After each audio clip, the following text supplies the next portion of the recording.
All right, today we're talking to Ryan Peterson. Ryan's an interesting guy because he started out working in a pizza shop, bootstrapping his own company to millions of dollars, and now he runs Flexport, which is a multi-billion-dollar company. So he's kind of done both sides, the big Silicon Valley game, as well as the bootstrap, make something out of nothing form of entrepreneurship. And we talk about three things. The one big lesson he learned when he became friends with Charlie Munger, what Charlie Munger really taught him. Number two is a masterclass in negotiation. So things that he learned about negotiation back when he was in business school that still help him today. And the paradox of wealth. So why chasing money, while money is great and you want to make money, and he says money is great too, but how instead of chasing money directly, you should do something else instead. He calls this the paradox of wealth. So enjoy this episode with Ryan Peterson. I feel like I can rule the world. I know I could be what I want to. I put my all in it like no days off. On the road, let's travel. Okay, today you have the Silicon Valley success story. So you've got Flexport, this like behemoth of a company, multi-billion-dollar company, went through YC. You did the Silicon Valley, you won the Silicon Valley game, which is great. And I live in Silicon Valley. I like, I spent 10 years trying to win that game. The other side of it, though, that's I think a lot more relatable is you were, working at Domino's Pizza as a teen. You flipped scooters from, on eBay. You then built Import Genius, which is a bootstrap company that I think had kind of like real EBITDA. Like I think you were making millions in EBITDA along the way, right? Still am. It's still a good business. Exactly. So you've done both, right? You've done the bootstrapper game, you've done the flipper game, and then now you've done the big, Silicon Valley disruptive game. And so I think that's cool that you did them, and not just that you did all those things, but one sort of led to the other. Is that right? Like the scooters led to Import Genius, which led to ultimately Flexport. Yeah, I think that definitely drawing the lines backwards, you can make that pattern really easily. That really the scooters, I was working for my older brother and his business partner, Michael Kenko, and we had a lot of frustration with freight forwarders and customs brokers.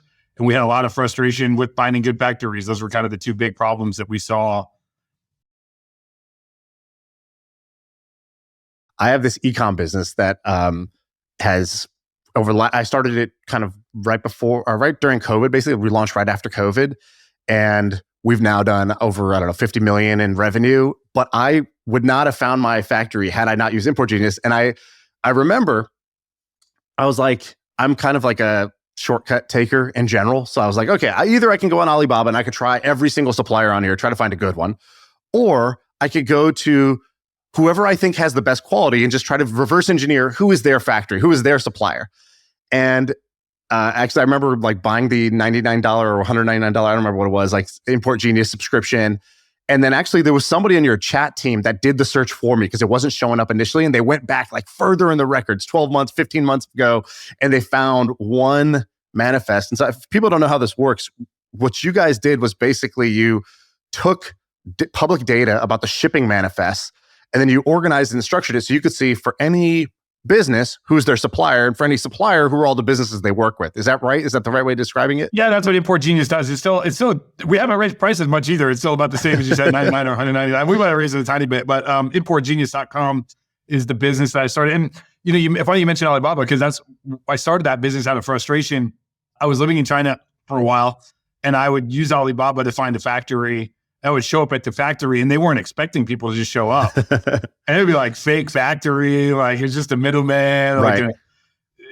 Or like one time I did give them a couple of advanced days, but I showed up and they were like very clearly like faking it. Like this was not a bunch of guys in a warehouse with no equipment or anything. So yeah, it was frustration for that. I think of Import Genius kind of like the organic search results, like Google. If it was all AdWords, that's kind of like what Alibaba is, like people paying for placement, right, et cetera. Alibaba.com is, of course, the original business was B2B searching for factories, but that's not what drives their market cap. Their market cap is driven by Taobao and Alipay and all these other products. Right. But yeah, the original business is like finding factories. I think Import Genius is a much better way to do that. I do think that my brand is around seeing problems that somehow other people just kind of take for granted and they're blind to in some way, that they just sort of accept it as, oh, that's just reality.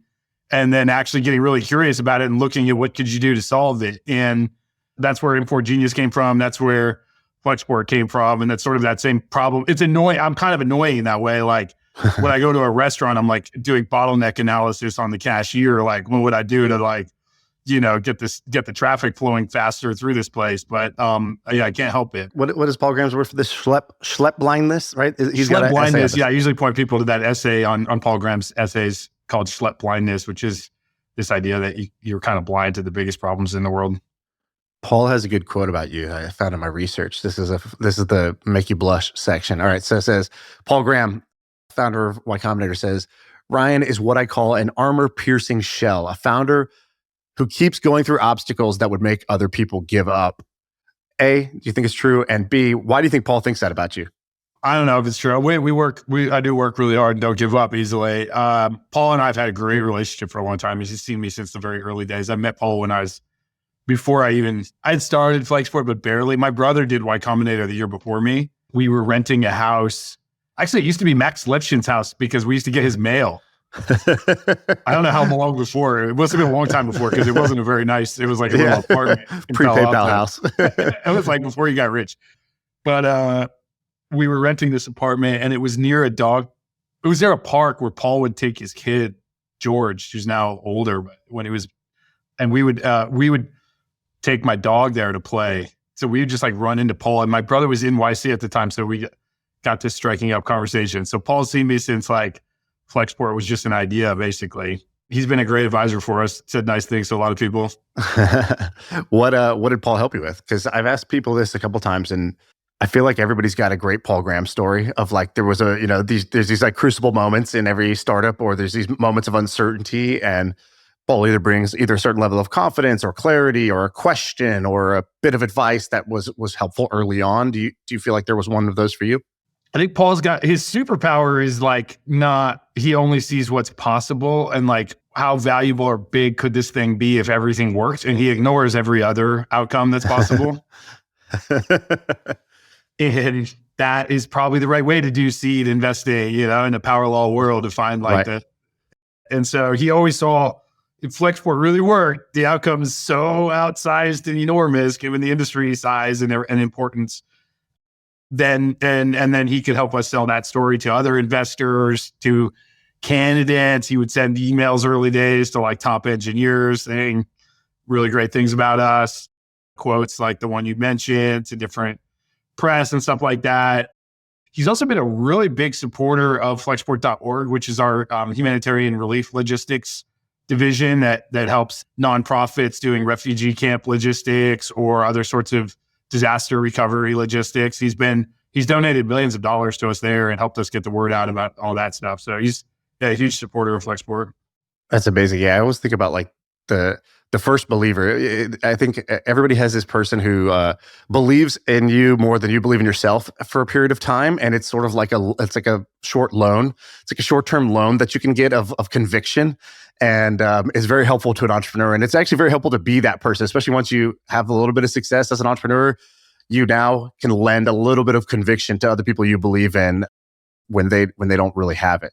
Yeah, I mean, Paul's job is hard. Well, he's retired now, but the job of being a YC partner, a leader of YC, is just super hard. Just like most of those people are going to fail, so you have to kind of delude yourself. If you really want to say only focus on what could happen, well, it's probably not what's going to happen in most of the cases. Right. But that's very hard psychologically, I'm sure.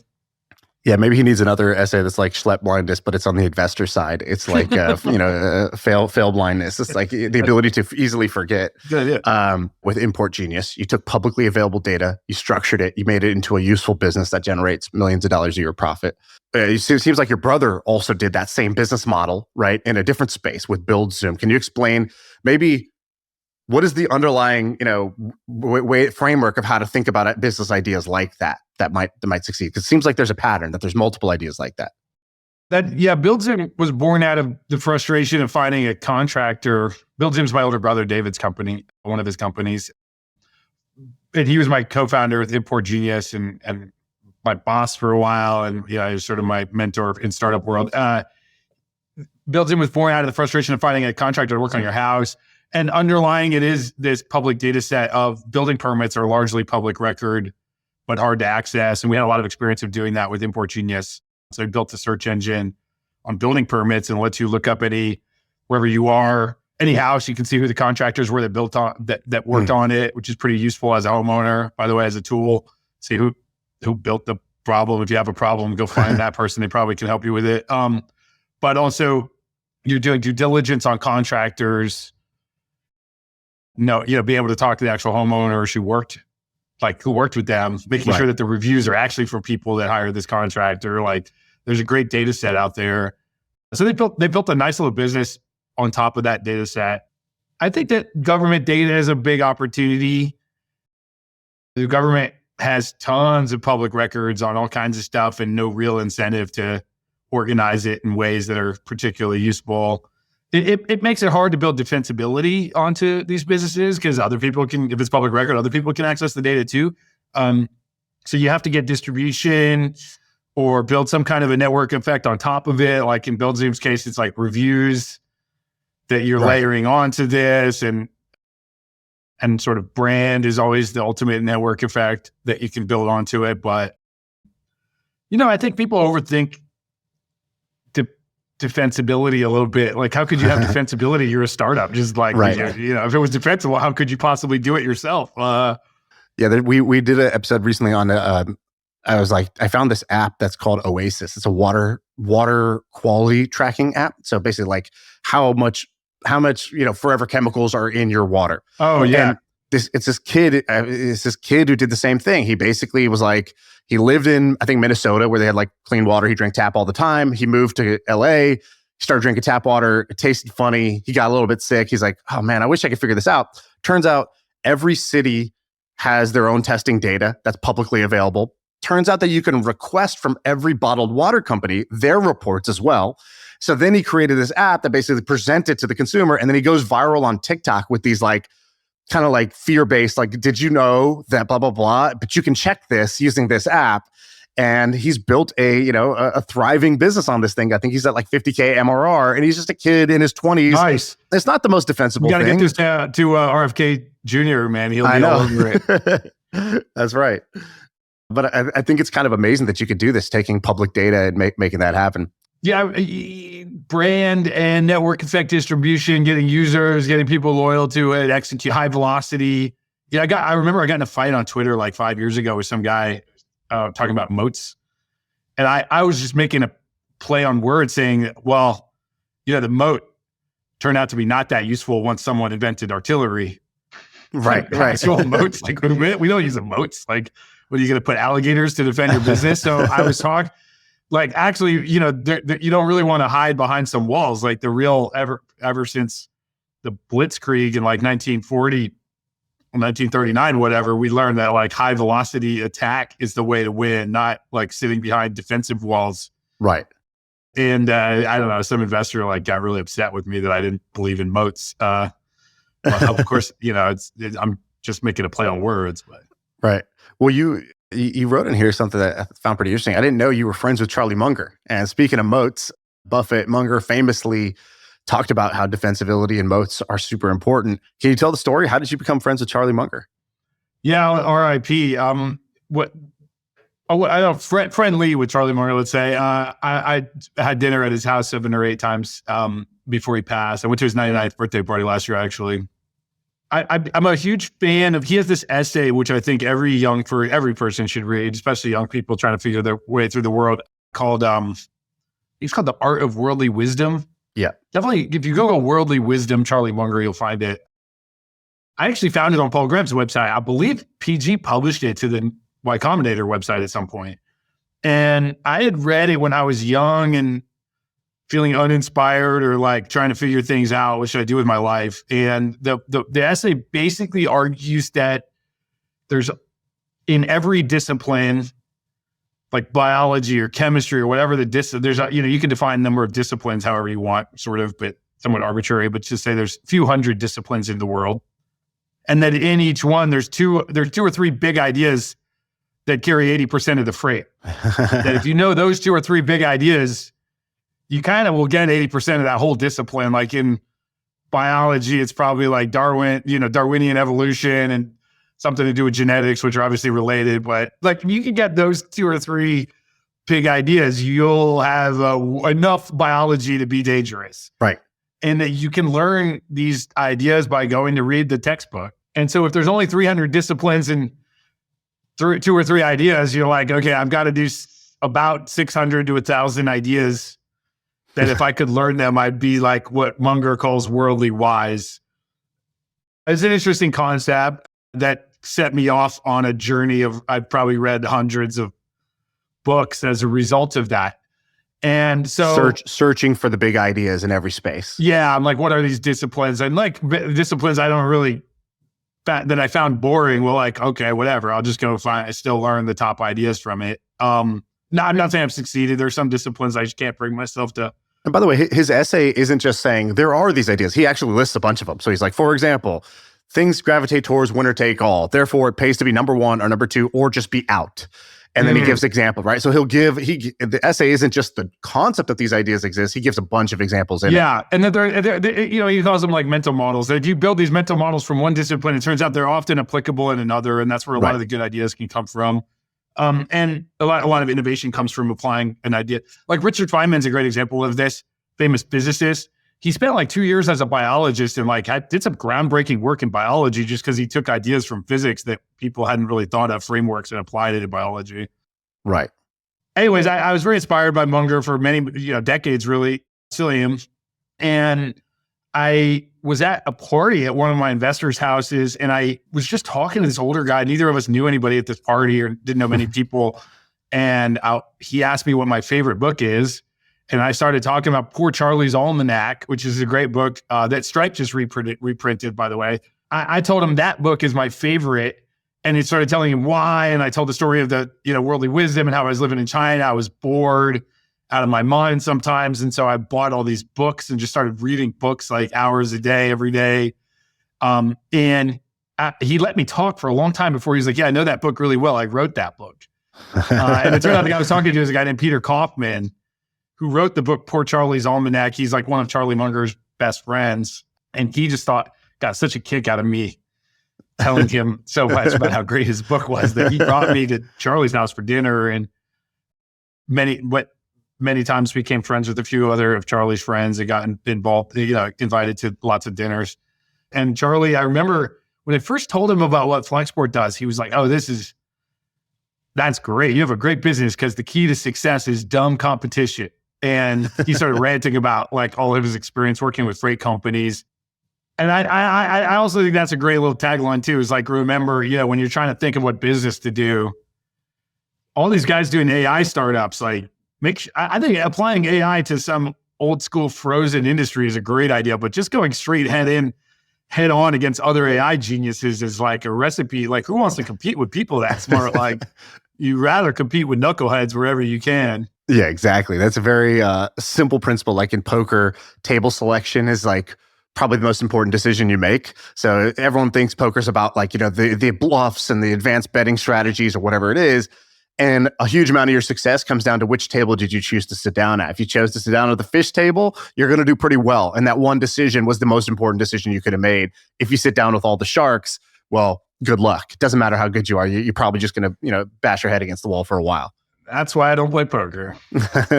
When you met this guy, I like how you said you were at a party and you're like, we both didn't know anybody. There's this like alliance of the outcasts that happens. I don't know if you've heard the story about Ben and Jerry's, but they asked Ben, Ben, how'd you meet Jerry? And he goes, well, they go, were you guys friends immediately? Because they've been friends for a long time. He goes, no, he goes, we just were in the same PE class and we had to run the mile and both of us hated running. So we were the only two guys walking. And eventually, if you're just walking at the back with one other guy, eventually you'll start talking. And he's like, that was the foundation of Ben and Jerry's also.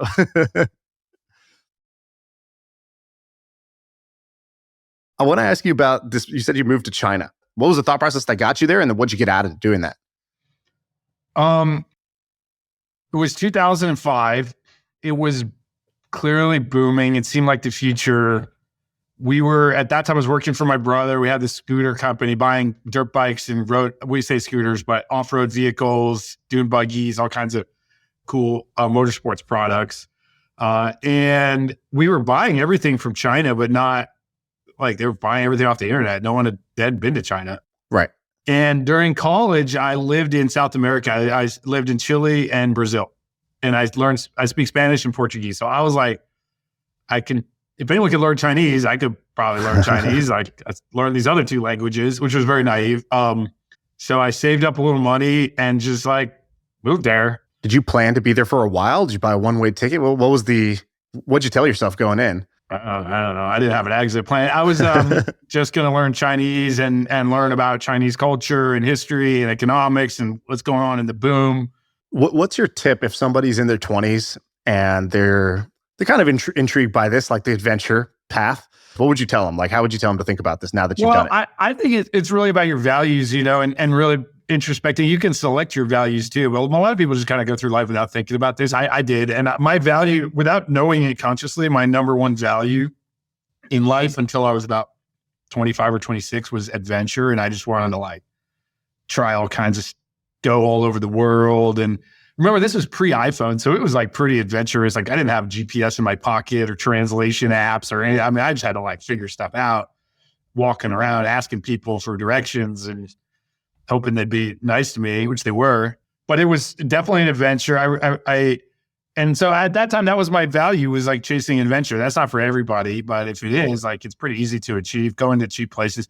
It's a lot less adventurous these days. I mean, you show up, now you go to China, you call Uber or Didi, I guess. And you got Google Translate, you got maps, you got translation apps. It's like a little too easy. I once rode my bicycle from China to Vietnam and no map. The map we had was all wrong, which is worse than no map almost. And we just had to figure it out. And we slept at people's houses at certain times. Like it was like, yeah, old school adventures. I think back to my question about why Paul Graham called you, an armor piercing shell who just who figures things out. I think this is where you get the reps in, right? Like it doesn't start. The problem solving and confidence that I'm going to figure things out doesn't just start the day you incorporate your startup in Delaware. It starts by getting a bunch of reps earlier in life, maybe. I think learning a foreign language in that country is extremely it's not a good ROI from like, you probably won't make any money off of this, especially now with ChatGPT. It's incredible how I can do live translation into every app and every language. I mean, but like the humility of like everyone thought I was a freaking idiot. I mean, I was like, I couldn't speak. And like, bus drivers think I'm an idiot. And having that over and over and over again every day is pretty good for your ego and your humility, and also for relating to other people like in your country. And when you went there, so you're like, I'm going to learn the language, I'm going to travel, eat.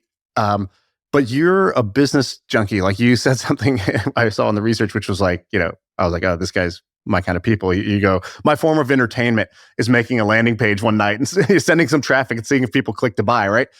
So were you kind of scheming and dreaming about business while you were there? What were you doing on the business side while you were? Yeah, so we were sourcing all of our products from China. And so I was like, I would go to factories, evaluate quality, manage shipments. I would do a lot of everything, make websites, we do marketing, customer service.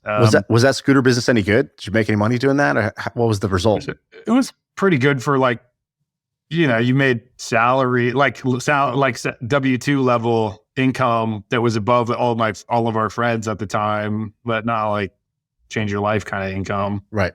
This podcast, the title of it's called My First Million. And one of the things at the beginning, the premise of the podcast was always going to be, let me bring people on and ask them how they made their first million. And that's where it started. It ended up pivoting to something else and we kept the name because when something gets popular, changing the name's a little risky. But I still do like the question of like, when you did make your first million, what changed? Because I view money as a tool to improve the quality of your life. And I think it's very easy to slip into money as this kind of measuring stick or just think this thing you accumulate over time. And so I'm curious for you, once you kind of had a win, probably during the Import Genius days where, okay, you've made some like real money that frees up your time. How'd you use it? And how did it feel? And what was your mindset, during that time? Can you share anything like that? Because I think that's where a lot of people want to get to, or they're just at who listen to this. And I think that would be pretty relatable for them to hear. First thing I did when I started making money was paying off all my student debt. Okay. That felt great. I invested it wisely, put a lot in the wealth front, index fund investing, bought a couple of like cash generating real estate properties. I made some stupid decisions too. I once invested in a nightclub that failed. That was stupid.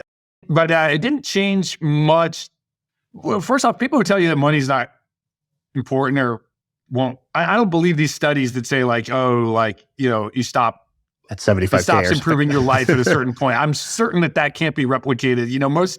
Most of these psychology studies turn out to be there's a replication crisis in psychology. And I'm certain that that's one. And like, that money is great because the more people have, the more they want.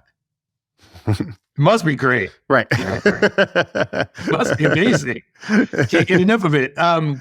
Wait, could you say more about this paradox of wealth? Because I saw you write down this idea. I want to read you a line from this and just kind of hear you talk about this. So here's what you wrote. You wrote, paradox of wealth. Focusing on making money will cause you to make less money. Nobody wants to give money to people who are too focused on money. They perceive them as greedy and self-interested, try to avoid them. They give money to people who add value for them. It is fine to want money. It's great, in fact. Money is one of the best things in the world, but it's a paradox. The more of it you want, the less of it you get.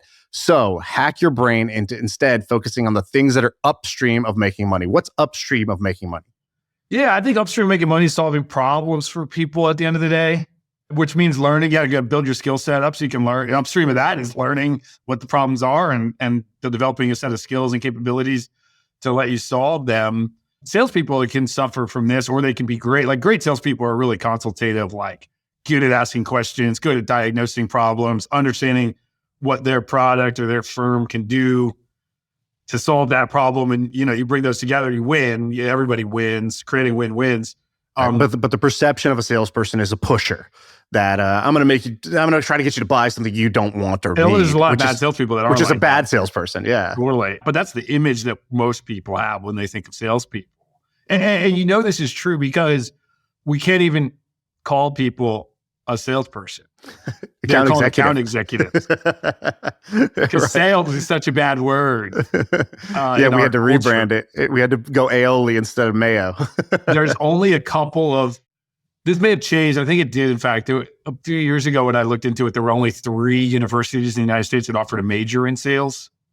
Wow. It's part of everybody's job. It's like probably 10% of all the jobs in the whole world are sales explicitly. And then everybody has to sell their ideas. And we've, kind of been wrongly scapegoated as though this was like a terrible profession, when in fact they're the key driver of every company. Even so many good tech companies fail with good technology because they can't ever learn how to sell it, get customers. And then there's companies where the tech is just, they don't even have tech and they're just good at selling. So, I think hacking the brain, I used to say things are correlated with money, but I think it's better to go upstream and actually causing the generation of wealth. And the more you can study that, then you'll get lots of wealth. And I don't think it's bad to want money, but you just have to realize like it might cause you to get less. It's a bit like love, by the way. Someone's obsessed with finding like a girlfriend or husband or something. Like it get kind of creepy. Like, work on yourself instead. Yeah, that's a great one. There's a great story about Buffett. I don't know if you heard this one, where he goes to a classroom and there's a bunch of kids sitting there and he says, all right, let's play a game. And he basically says, I want you to point to one person in this classroom. You could choose any classmate, not yourself, but somebody else. And you get to get 10% of their earnings for the rest of their life. Write down on a piece of paper the name of the person you're picking and why. And so, have you heard this story before? I don't want to bore you. But maybe it's not going to surprise you, but like it's interesting. I think it makes the point well. So everybody writes down the name, and then he brings it up. He's like, okay, who here? Just raise your hand. Did you pick the person with the best grades? And nobody raises their hands. So already that tells you something, right, about school and what we think is the valuable thing versus what everybody intuitively in their gut knew is the valuable thing. He says, okay, did you just pick the person with the highest IQ? And a couple people raised their hands. Did you pick the guy who could throw the football the farthest? Nobody raises their hand. And so then he starts asking, he's like, what qualities did you pick? And basically that's where, it came down to some version of the following characteristics that Buffett ultimately used for picking people, which is, he talks about like energy. So it was people who are they're really obsessed with things, really into things. When they put their mind to a project, they just never stop. They just never give up. They just kind of have an endless energy towards something. Another one was like integrity, right? Because if this person is going to act out of bounds, then, owning 10% of their future if they're in jail is not going to do me much good. I got to have somebody who's going to play by the rules and play by the law. They know what rules to break and what rules not to break. And then the last one was intelligence, which was somebody who's good at figuring things out specifically. So not your grades or just your raw IQ, but somebody who tends to figure things out. And he's like, great. So now you have the formula of what you need to be, right? Yes. Like if that's what you would pick in others, that's what you need to be. And that sort of reminds me of the paradox of wealth, which is like, if you put 100 people together, you're like, all right, who's going to be the wealthiest? I think intuitively we would know it's not the person who's going to just like sort of only chase money and try to just extract as much money as they could out of some system. It's probably not going to work as well as somebody who does the things you talked about. Speaking of school, I took a negotiations class once, and it was one of my favorite classes. Everyone should try to get into one of these things because the way they work is I've always wanted to take this. Like, I don't want to go to business school, but I'd love to take a negotiation class. Yeah, you're given like a case study where both parties read this document. You have slightly different rules to play, and then you negotiate with each other under those conditions. But what's amazing is that in a class, there's 30 other pairs. If there's 60 people in your class, there's 30 other pairs or 15, whatever, however many people, doing the exact same thing. So you can compare yourself how you did against other people in the same seat as you. And that was over almost 20 years ago. It was very interesting because I've stayed in touch with a lot of these people. And you could track the people who were the best negotiators in a classroom environment or not the most successful. Because they're very good at extracting too much in a one-off negotiation. But that's not how life works. Right. In life, there's repeat games. Like you got to let the other guy win. You got to, if you just took advantage of someone, like they're never going to want to do business with you again. Guess what? Like you're not going to do that well. So it's kind of an interesting, longitudinal study that someone could do on these things. I worked with my dad for about 9 months, and working with your dad's an interesting experience in a bunch of different ways. But one of the things, you actually get to see your dad in a new context. And I got to see my dad at work. And one of the things that I asked other people at work, I go, what's my dad good at? What's his strength? And they all said, he's a good negotiator. He's a great negotiator, but he's a little too tough. And okay, interesting. That's because I asked strength and weakness, and they kind of said the same thing.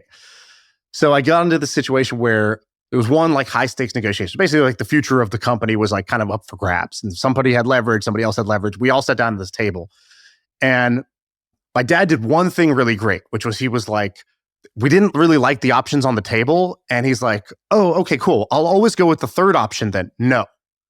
I was like, no, what? Like, what's your counter? He's like, no counter. No. And he's like, basically in a negotiation, he's like, I was like, well, how are you going to, explain this? He's like, oh, it's not about explaining. In a negotiation, the more irrational person tends to win. The more stubborn party wins because the other person will just realize this person's irrational, so I just have to play by their rules. So he was super stubborn and he won. And at the end, they took a break. They kind of like, okay, let's go break before we kind of come back and finalize. And I asked this other guy who was kind of the arbitrator sitting there, I said, what do you think? And he goes, I think you took too much. And my dad kind of smiled. He took that as a point of pride. And I sort of was like, well, what do you mean by that? He's like, you were at a poker table and you tilted the table and all the chips went towards you. There's no way this deal gets done. Eventually gets done, right? Because they have nothing to gain. You've taken everything away from them. So they have nothing to gain out of this transaction. Today they feel forced, but soon they'll just realize, this is not even, I don't have to do that. I'd rather not. And that's exactly how it played out. And I learned a lesson sort of at my dad's expense about, in a negotiation, you sort of, both sides need to leave a little wanting. Or even if you take too much, you sort of need to give back at the end in order for something to be sustainable, or especially if you're playing a repeat game. Where have you had, negotiation in your life since then, right? Because negotiation is not a everyday thing. It's a once in a while thing. Oh man, we run a global logistics company where we have to procure ocean freight and air freight, and then we have to sell air freight and ocean freight. Maybe it's a daily thing for you. Trucking, custom services, everything else that we do on the end-to-end basis. So there's a huge amount of negotiation. I think one of the big opportunities we have in this industry is, I think the industry is very short-term focused and transactional, almost mercenary. And some of these things you have to kind of go with the industry. You can't change everything about the industry at once, but being able to play the long game and say, hey, we're going to make tons of money by building trust with people and showing them where the profit pools are and not taking too much of it, and figuring out how do we create the right win-win scenario. And I think it's a good framework actually for evaluating any company. Is kind of, there's 6 stakeholders at the table for every company. You have your customers, you have your vendors, which in some cases don't matter that much, but for us, they matter a lot. you've got your employees, your investors, you have regulators, and you have like the communities where you live and operate. And so you've got these 6 stakeholders, and you got to create a win-win. And it's a very simple way for each of them. They need to win in an ideal scenario. And you can go through almost any company and say, okay, let's score them A through F for each one of those things. Very rare to find a company where every single party's winning. Right. Somebody's usually, like. So what's the goal? Is it mostly A's but nothing below a C? What are you trying to do? Be A's, but where you have something that's bad, like you've got a lot of risk, and that's no good, right? It could all come to a stop. Like especially if that, like the regulators are not happy, communities are like, I don't know, protesting you and trying to run you out of town. Like I think like Airbnb is a good example. I think it's a great company. Guests pretty much love it. The homeowners definitely love it. They're making free cash off this unused asset. Investors done really great. The employees seem really happy over there. The regulators, they not thrilled in some cases. They manage it. Sometimes they like it because it generates tax revenue. Communities, I don't know. I don't want people throwing a party in the house next door to mine. And so that's an area for them as they have this framework. Okay, where should we emphasize? What are we doing? And they look at this. I don't know if they use that exact framework, but they certainly are going, okay, let's ban partying. What else can we do to make neighbors like us more, right? Like, and so it's a pretty simple framework. I think someone looking for a job at a company, they should definitely take the time to score each company they're considering on this framework, or investors the same way. Because if everybody's not winning, then the thing might not be sustainable for the long term. And all the good returns as an investor come by holding for a very long time and letting the compounding machine run. Yeah, the risk accumulates. It may not be a problem right now, but it's accumulating. And eventually that's a powder keg. You are also a partner at Founders Fund, right? Yeah, a venture partner. A venture partner at Founders Fund. Your LinkedIn says, looking for a generational company to back. How's that going? Great. I mean, Founders Fund, I've been a very loyal part of the Founders Fund network for a while. They were our first Series A investor. They lent our A and our B and participated, I think, in every other round that we've done, basically. And when they asked me to join, it was kind of no-brainer for me. I mean, it took me a little while. I said no a bunch of times. I shouldn't say no-brainer, but the only fund I would consider joining, because I think they're really unique in their refusal to follow the herd and to think for themselves. But I joined actually full-time as a general partner, and then I came back to Flexport. I took about 6 months where I was the executive chairman, and then I realized I had to come back and be the CEO again at Flexport. Right. And so I kind of scaled my role way back at Founders Fund, but I'm still part of the team. You said they're unique in how they do things. I've interacted with them a bunch too and felt that, but I'm always interested, what's the cause of that effect? So what is an example of something that they do differently on the input side that leads to the output of being, sort of independent thinkers or contrarian or willing to make bets that others don't? Well, a lot of it just comes from Peter refusing, he's just that's his whole life thesis, is that people are mimetic and they will chase the same outcome, the same goal, the same object, the same mimetic desire. Everybody wants the same thing. And if you can avoid that, there's a huge arbitrage opportunity if you can go look where other people are looking. And so a lot of it just comes, I would say probably it's just from Peter, but they've really trained it into the team. How does that manifest itself? It's a very high paying job. Founders Fund actually has a better compensation structure. It's almost all tied to the outcomes, the performance. But a lot of VCs just make super huge. You'd be surprised how high the salaries are at other VCs. So they make a lot of money in a job that can't really be measured except on a 10-year time horizon. And even on that, it could be luck. And so, and you don't have an overseeing, a boss breathing down your neck. You can do it from anywhere, kind of. Every time I email a VC, they seem to be in France. So it's a job that is kind of a dream where so what's the incentive structure therefore? Just don't get fired.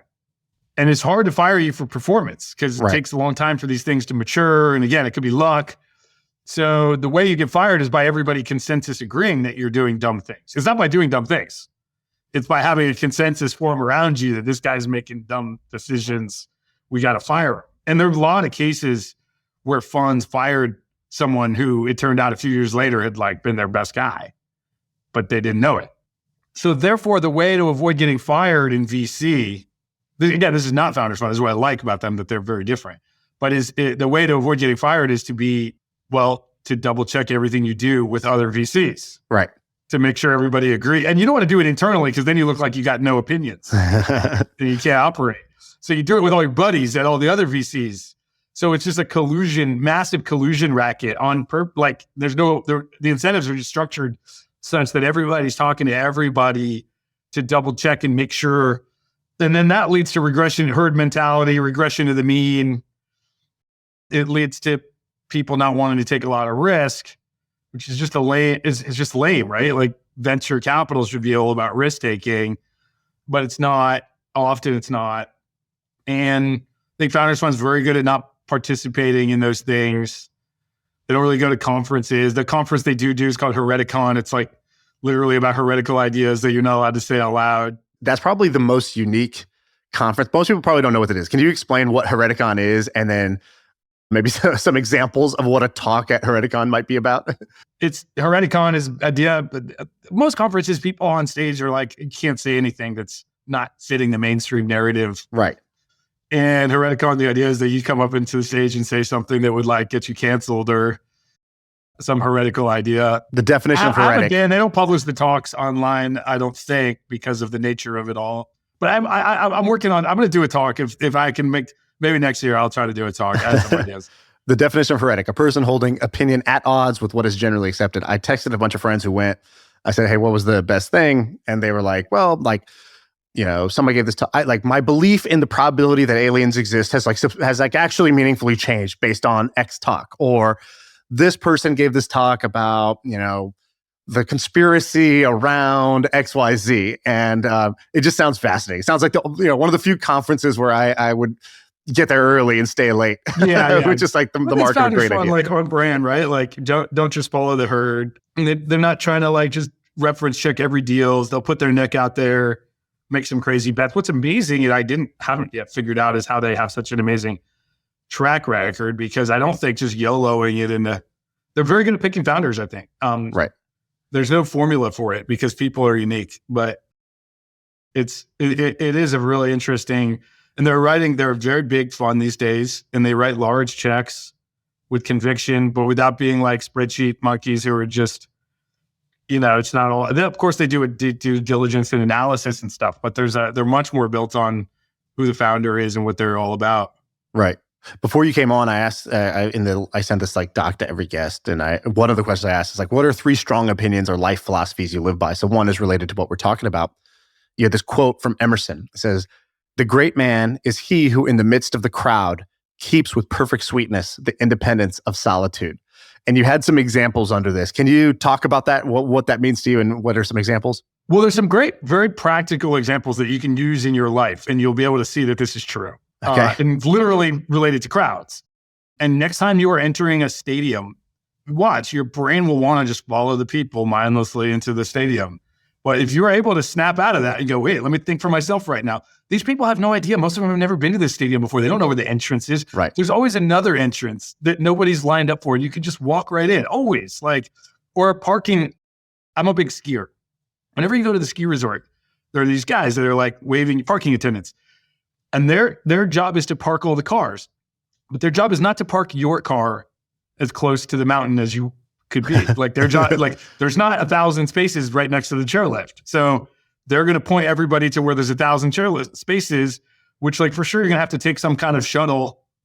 Right. It'll take you an hour to get to the ski lift. But if you just ignore that guy, I mean, I don't want to be rude and figure out a way to do this. It's not like breaking the rules or whatever, but go straight to the front and there will be a spot right next to the chairlift because somebody leaves. Somebody's always leaving. And so, yeah, you can apply this at the very practical level of like moving your own body around when there's large groups of people and watching the herd mentality play out. It's very difficult often for people to do. Like people are terrified of public speaking for good reason. Like for tens of thousands of years, if you were standing in front of a large group of other humans they were probably about to kill you. You were either their leader or they were going to kill you. Something bad's going to happen. Yeah, this should be, of course, it's terrifying. And learning how to become their leader is not instinctual. I think it maybe for certain certainly not for me. It took me a long time to get practice, some degree of just practicing to not feel terrified in front of groups and then to enjoy it. And like, I don't think leaders are terrified. They love the crowd or like. But even Bruce Springsteen says he still gets nervous when he goes and plays. And then he has to like hack his brain to believe that's like energy he can harness to give the fans what they want. Yeah. Like you've mentioned a couple of things just like that, Bruce Springsteen, the mindset, hacking your mind. Are you big into mindset? I think any founder it's very hard for people to understand what a roller coaster it is emotionally, and how painful, like the lows are pretty low. And the high and the low can come in the same day. You get punched in the face constantly. And you can get pretty down. You need to have release mechanisms and hacks and ways to get yourself back up. Because it's certainly not for everybody. Can I tell you a little hack I do that maybe is useful for anybody out there? So I have a Slack channel called literally Highs and Lows. And what I do is that anytime there's a high or a low, I'll go post it there. And the beautiful thing about it, because it's a Slack channel, you could just scroll up and realize, you're like 3 months ago, oh yeah, I remember that felt like kind of the end of the world. That felt really bad. And now I don't, it's like a stubbed toe. It's like, do you remember how your last stubbed toe felt? Like, is this like a private channel just for yourself? It's me and my co-founder. So we do this, and I do this across every business I have. And so whether it's a high, and then I go back and I get humbled immediately by a low. I'm like, okay, don't get too high on your own supply here. Or it's a low currently, and I'm like, well, I've already gone through. If you just scroll up, I've already conquered a bunch of mountains like this before. I've dealt with this. I'll be fine. And it's like an immediate, like, kind of perspective machine. And it's not even like somebody else's perspective. It's like, I also was in this same channel 3 months ago saying the same thing, crying wolf basically about this high or this low. And neither are as good or as bad as they seem in the moment. I like that. I might try that. But it's very hard for a non-founder to appreciate how difficult that is. My wife is a former journalist, tech reporter, in fact. Oh, nice. And her watching my ride firsthand, watching is the wrong word, participating in it, has really kind of, she's like, man, I wish I would have known this side of the thing when I was writing about tech companies and understood, like, because, I think tech reporters are, all reporters play a very important function of like holding the powerful accountable. But like founders are not that powerful. We're kind of suffering through like, right. We're up against some very powerful forces in the world. Like we feel like we're the ones like trying to, speak truth to power and fight for the little guy and stuff. And then meantime, the narrative within the media has been like, oh, the founders are the ones that we have to hold accountable. We're like, what about this like multi-billion-dollar, trillion, almost tens of billion-dollar mega corporation that I compete with? Like I'm kind of pathetic sometimes. I mean, we beat them every day, but like sometimes they're better than us at certain things. And like, we're trying to get better. We get better much faster than they do, but we're not always the best. We're starting out, like, especially as an early stage founder. You have another one of the life philosophies that was simple. It had no extra words. So I kind of want to hear your explanation of it. You said, you can just do things. What does that motto do for you? Oh, I don't know. I think there's this idea that you need somebody's permission to do. I mean, you should have. It's why, by the way, a law class is useful for people if you're in undergrad to try to get like into a basic class. A law class? Yeah, law. Like, don't break the law, but like, you should have an understanding of what's legal and what's not. ChatGPT is pretty amazing for this, but in general, like, it's not illegal. You can just do it. And there's a lot of things that people are expecting. We come up through this like education system where everything's gated and you can't get to 12th grade math until you finish 11th grade math or whatever. And you don't get to go to college unless you get these grades and stuff. So within the institutions of the world, like, you can't just do things. You have to follow the rules. But like in the real world, that's not how it works. Like there's no boss like waiting to tell you what you can do. A lot of people believe that they have to raise venture capital to start a company, for example. And we're like, well, maybe you should think of a different idea that doesn't need any money and just do it. And that's what we did. And we raised VC after 10 years of doing companies without. Right. Yeah. You don't need to have like the victim mindset. You have, on the YC application, there's this question about like the YC application is not long either. So if the question's on there, it must have some value. There's only like 7 questions on the whole application. And it was, it's what's an example of a real world system that you've hacked? Meaning like a kind of like this, like you could just do things or not following the crowd, finding the side door into something. I asked my friend Sheil, who I think invested in Flexport early on. I go, hey, I got Ryan on the podcast today. What's a good Ryan story from early days? He goes, oh, there's a bunch. He gave me one. He goes, he bought AdWords for the keyword Uber promo and just put his own promo code there and just got a bunch of cheap Uber rides for himself that way. Is that true? Did you do that? I became Uber's best customer lifetime probably because I got like $10,000 in Uber credits by doing that. And then I treated Uber like it was free because it was free for me for a while. And I probably netted out to spending like, I bet you that, I spent way too much on Uber as a result. Yeah, that was a good hack. I didn't come up with that. I copied it from a friend, but what's funny is I had 2 friends that did that, and it never occurred to me to also do that. Right? Like I just assumed it was done because other people had done it, and I do think they kind of shut it down. I'm not sure it was even bad. Like I think I paid for Google's AdWords campaign Uber's AdWords campaign for them. So we had this dude call into the podcast once, and he's a guy in India, and what he was doing was he realized there's an arbitrage where Uber had this like credit, like kind of you give credits to somebody and then you'll get credits, right? That was the kind of like the PayPal give 10 get 10 type of model. But what they didn't do was they didn't account for geographic differences at the time. So he would just get a bunch of people in India to sign up. He'd give them, $10 of Uber credits, which is like a big deal, and they would sign up and they would take a ride.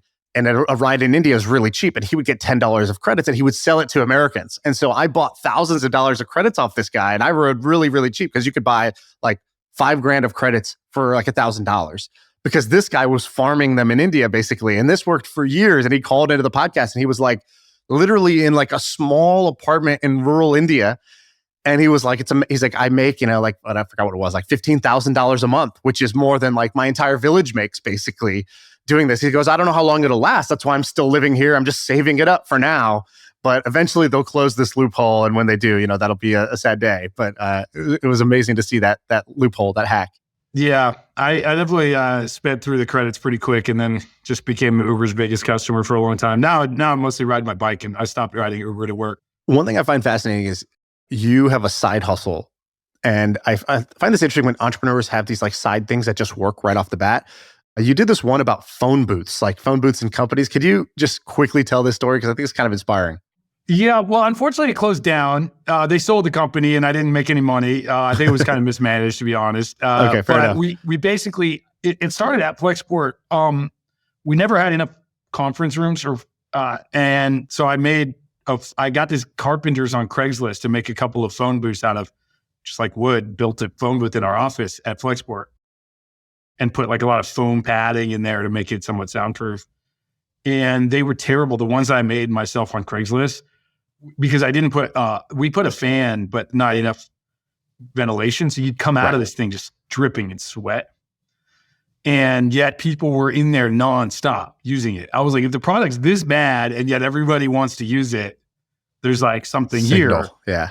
So my friend Henrik, who's the founder of AirHelp, really ran with this idea.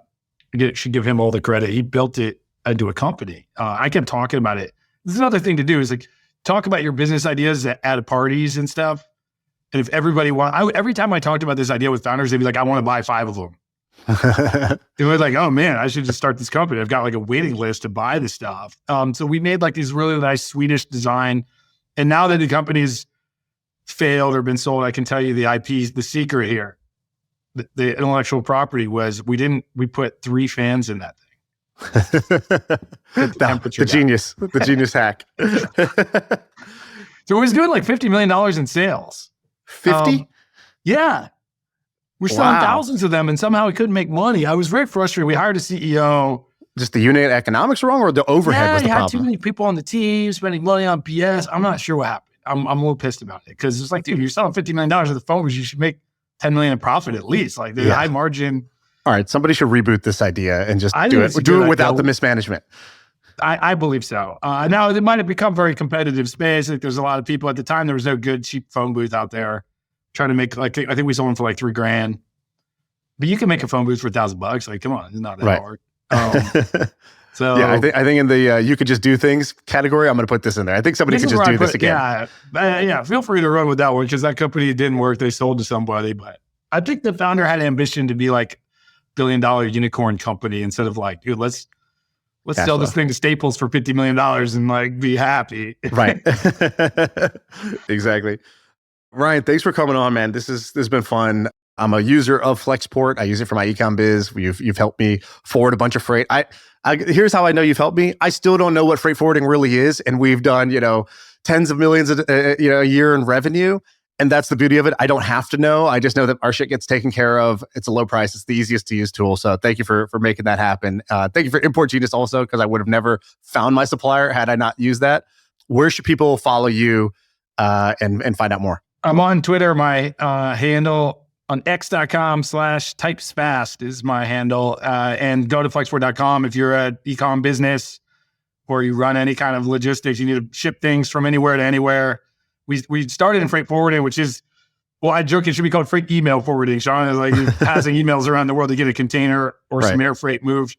But last year we acquired Shopify Logistics, and now we do direct-to-consumer fulfillment all the way to the door, as well as like distribution into Amazon, FBA, handling that problem of like getting appointments and managing all of that. So helping brands solve problems in their supply chain is what we're all about.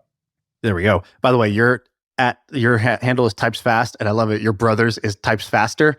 Ultimate big brother move for him to do that. Well, it's true. He does type faster than me, so he can do it. All right, Ryan, thanks so much, man.